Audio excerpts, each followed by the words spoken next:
বেশি সংস্কার না চাইলে 25-এ নির্বাচন, চাইলে 26-এ। ফেলানী হত্যা দিবসে রাশেদ প্রধান, পুরো পৃথিবী স্তব্ধ হলেও শেখ হাসিনার বুক কাঁপেনি। খালেদা জিয়ার বিদেশ যাত্রা, নেতাকর্মীদের যে নির্দেশনা দিল বিএনপি। পেঁয়াজের বাম্পার ফলন, দাম না পেয়ে হতাশ চাষিরা। ইলিয়াস আলীকে হত্যার পর মেজর জিয়াউল, আজ বড় একটি অপারেশন সাকসেসফুল, শেষ করে যমুনায় ফেলেছি। শুনছিলেন সংবাদ শিরোনাম, এবারে বিস্তারিত। বেশি সংস্কার না চাইলে 25-এ নির্বাচন, চাইলে 26-এ। রাজনৈতিক দলগুলো বেশি সংস্কার না চাইলে চলতি বছরের ডিসেম্বরের মধ্যে জাতীয় নির্বাচন অনুষ্ঠিত হবে, আর সংস্কার চাইলে 2026 সালে জুনে নির্বাচন অনুষ্ঠিত হবে, এমনটাই জানিয়েছেন প্রধান উপদেষ্টা প্রেস সচিব শফিকুল আলম। তিনি বলেন, আর রাজনৈতিক দল যদি মনে করে অন্তর্বর্তী সরকারের কিছু সংস্কার করে যাওয়া উচিত, তাহলে ভোটের জন্য আরো 6 মাস সময় দিতে হবে। অন্তর্বর্তী সরকার একটি রোডম্যাপ দিয়েছে উল্লেখ করে প্রেস সচিব শফিকুল আলম বলেন, সেই রোডম্যাপের মাধ্যমে দেশের মানুষের মধ্যে একটি জন আকাঙ্ক্ষা তৈরি করতে পেরেছি। রাষ্ট্রের বিভিন্ন খাত সংস্কারে গঠিত 6 কমিশন 15 জানুয়ারির মধ্যে প্রতিবেদন দেবে এবং সবার সঙ্গে আলোচনা করে এ নিয়ে সিদ্ধান্ত নেওয়া হবে বলেও জানান তিনি।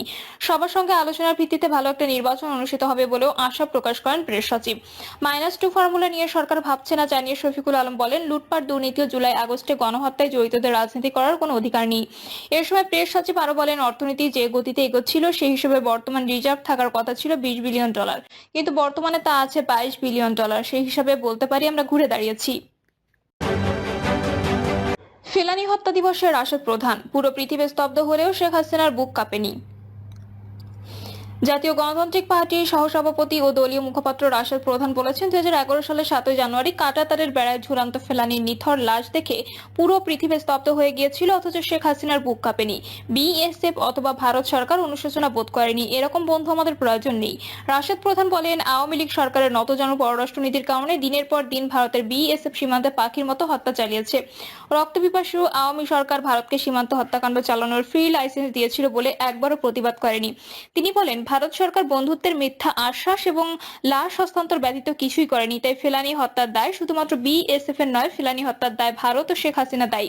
তিনি আরো বলেন, ভারত সরকারকে বুঝতে হবে, শেখ হাসিনা এবং আওয়ামী লীগ তাদের গোলাম হতে পারে, কিন্তু বাংলাদেশের মানুষ নয়। আমরা শেখ হাসিনার গদি উল্টে দিয়েছি এবং ভারতের গোলামের জিঞ্জির ছিন্ন করেছি। আপনাদের দাদাগিরি আর চলবে না। খালেদা জিয়ার বিদেশ যাত্রা, নেতাকর্মীদের যে নির্দেশনা দিল বিএনপি। উন্নত চিকিৎসার জন্য আজ রাতে লন্ডনের উদ্দেশ্যে যাত্রা করবেন বিএনপি চেয়ারপারসন খালেদা জিয়া। বিএনপির কেন্দ্রীয় দপ্তর থেকে পাঠানো এক বিজ্ঞপ্তিতে দলটির সিনিয়র যুগ্ম মহাসচিব রুহুল কবির রিজভী বলেন, বিএনপি চেয়ারপারসন ও সাবেক প্রধানমন্ত্রী খালেদা জিয়া চিকিৎসার উদ্দেশ্যে রাত 8টায় তার গুলশানের বাসা থেকে হযরত শাহজালাল আন্তর্জাতিক বিমানবন্দরে রওনা হবেন। তিনি রাত 9টায় বিমানবন্দরে পৌঁছাবেন এবং রাত 10টায় রয়্যাল কাতার আমারি এয়ার অ্যাম্বুলেন্স যোগে যুক্তরাজ্যের উদ্দেশ্যে রওনা দেবেন। তিনি আরো বলেন, এই উপলক্ষে ঢাকা মহানগর বিএনপি এবং সব অঙ্গ সহযোগী সংগঠনের নেতাকর্মীদের সুশৃঙ্খলভাবে রাস্তার ফুটপাতে দাঁড়িয়ে দেশনেত্রীকে বিদায় জানানোর জন্য বিশেষভাবে অনুরোধ করা হলো, যাতে রাস্তায় যানবাহন ও পথচারী চলাচলে কোনো বিঘ্ন না ঘটে। পেঁয়াজের বাম্পার ফলন, দাম না পেয়ে হতাশ চাষিরা। রাজশাহীর বাঘা উপজেলার পদ্মার চরাঞ্চলে পেঁয়াজের বাম্পার ফলন হয়েছে, তবে এরপরও চাষিরা হতাশ, কারণ পেঁয়াজের ভালো দাম পাচ্ছেন না তারা। পদ্মার চরে চক্রাজাপুর বাজারে খুচরা হিসেবে প্রতি কেজি পেঁয়াজ 35 থেকে 40 টাকায় বিক্রি হয়েছে। এ বিষয়ে পদ্মার মধ্যে কালিদাসখালী চরের গোলাম মোস্তফা জানান, বর্তমানে যে দামে পেঁয়াজ বিক্রি হচ্ছে, দাম না বাড়লে চাষ করে লাভবান হওয়া মুশকিল হয়ে পড়বে, কারণ বীজ ও অন্যান্য দ্রব্য, সার, কীটনাশক, ওষুধের দাম আগের চেয়ে অনেক বেশি। চলতি মৌসুমে যারা পেঁয়াজ আবাদ করেছেন, ইতিমধ্যে তারা বিক্রি করতে শুরু করেছেন। কালিদাসখালী চরের মহিলা শ্রমিক জয়কন বেগম জানান, চলতি মৌসুমে আগাম জাতের পেঁয়াজ উৎপাদন করে চরের অধিকাংশ চাষিরা লাভবান হয়েছে। বর্তমানে পেঁয়াজ বিক্রি করে খরচের টাকা উঠানোই কঠিন হয়ে পড়েছে। চক্রাজাপুর চরের পেঁয়াজ চাষী বাবলু দেওয়ান জানান, দাম ভালো ও আবহাওয়ার অনুকূলে থাকায় এবছর 6 বিঘা জমিতে পেঁয়াজ চাষ করেছি, বাম্পার ফলন হয়েছে। এবার যারা আগাম জাতের পেঁয়াজ চাষ করেছেন তারা আর্থিকভাবে বেশি লাভবান হয়েছেন, তবে এখন খরচ উঠবে না। মোকামে পেঁয়াজের যথেষ্ট চাহিদা আছে, কিন্তু দাম কম। সরকার যদি এলসি বা ভারত থেকে পেঁয়াজ আমদানি না করে, তাহলে চাহিদাও দাম থাকবে। খায়েরহাট এলাকায় পেঁয়াজ চাষী সুজন আলী জানান, পদ্মায় চরে 1 বছরের জন্য 4 বিঘা জমি 1,20,000 টাকা দিয়ে লিজ নিয়ে পেঁয়াজ চাষ করি। বীজ, সার, লেবার চাষ বাবদ আরো 1 লক্ষ টাকা খরচ হয়েছে।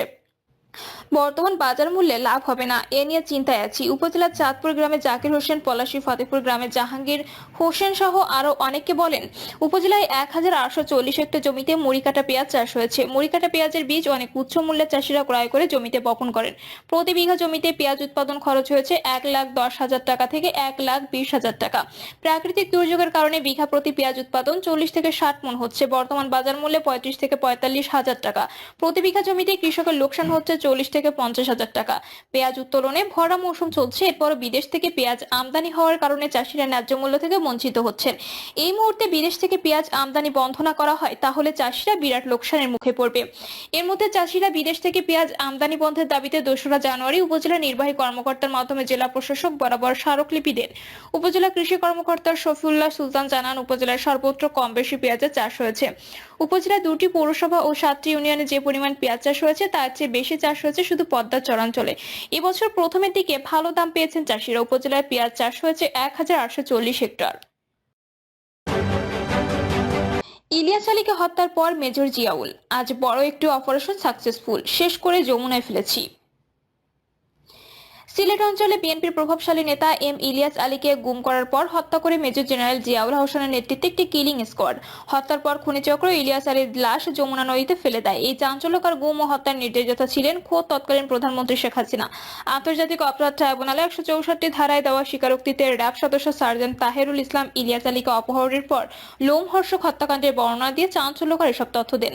ছাত্র জনতার গণ অভ্যুত্থানে গত 5ই আগস্ট দেশ ছেড়ে পালিয়ে যান শেখ হাসিনা। এরপরই আয়নাঘর নামক বন্দিশালা থেকে গত 15 বছরে আটক অনেকে ছাড়া পান। ওই সময় সামাজিক যোগাযোগ মাধ্যম ফেসবুকে রটে আয়নাঘরে পাওয়া গেছে বিএনপির তৎকালীন সাংগঠনিক সম্পাদক এম ইলিয়াস আলীকে। পরে অবশ্য জানা যায় ইলিয়াস আলীকে গুমের পর পৃথিবী থেকে সরিয়ে দেওয়া হয়েছে। এ নিয়ে একটি অনুসন্ধানী প্রতিবেদন প্রকাশ করেছে দৈনিক আমার দেশ। সাংবাদিক আলিউল্লাহ নোমানের করা সেই প্রতিবেদনে চাঞ্চল্যকর ইলিয়াস আলী গুম ও হত্যার আদি অন্ত তুলে ধরা হয়েছে। 164 ধারায় দেওয়া স্বীকারোক্তিতে তাহেরুল বলেন, জিয়াউল হোসেনের নির্দেশে ঘটনার রাতে শেরাটন হোটেল থেকে তিনি ইলিয়াস আলীকে অনুসরণ করেন। মহাখালী পৌঁছার পর জিয়াউল হোসেন নিজে আরেকটি টিম নিয়ে ইলিয়াস আলীর গাড়ি অনুসরণ করেন। ইলিয়াস আলীর গাড়ি বনানী 2 নম্বর সড়কের বাসার সামনে পৌঁছার আগেই বনানী সাউথ পয়েন্ট স্কুলের সামনে থেকে তাকে তুলে নেওয়া হয়। ইলিয়াস আলীর সঙ্গে তার ড্রাইভার আনসারকেও অপহরণ করা হয়। গাড়িটি জলখাবার হোটেলের সামনে দিয়ে বনানী 2 নম্বর সড়কে ঢোকার পরে এই অপহরণের ঘটনা ঘটে। ট্রাইব্যুনাল সূত্র আরো জানায়, ইলিয়াসকে হত্যা ছাড়াও র্যাবের জিয়াউল হোসেনের কিলিং স্কোয়াডের এক সদস্য একদিনে 11 জন এবং আরেক সদস্য 13 জনকে খুন করেছিল। উল্লেখ্য, জিয়াউল হোসেন তখন র্যাবে কর্মরত ছিলেন। বর্তমানে তিনি জেলে আটক রয়েছেন। প্রতিবেদনে বলা হয়েছে, আন্তর্জাতিক অপরাধ ট্রাইব্যুনাল ও গুম তদন্ত কমিশন সূত্রে আরো জানা গেছে, ইলিয়াস আলীকে অপহরণের সঙ্গে জড়িত 2 জন সেনা সদস্য বর্তমানে সেনাবাহিনীতে রয়েছেন। এরা হলেন ওয়ারেন্ট অফিসার জিয়া ও ইমরুল। জিয়াউল হোসেনের রানার হিসেবে গুম ও খুন মিশনের হুকুম তারা তামিল করতেন। খুনি চক্রের সদস্য হিসেবে চিহ্নিত হওয়ার পর গুম তদন্ত কমিশন ও আন্তর্জাতিক অপরাধ ট্রাইব্যুনালের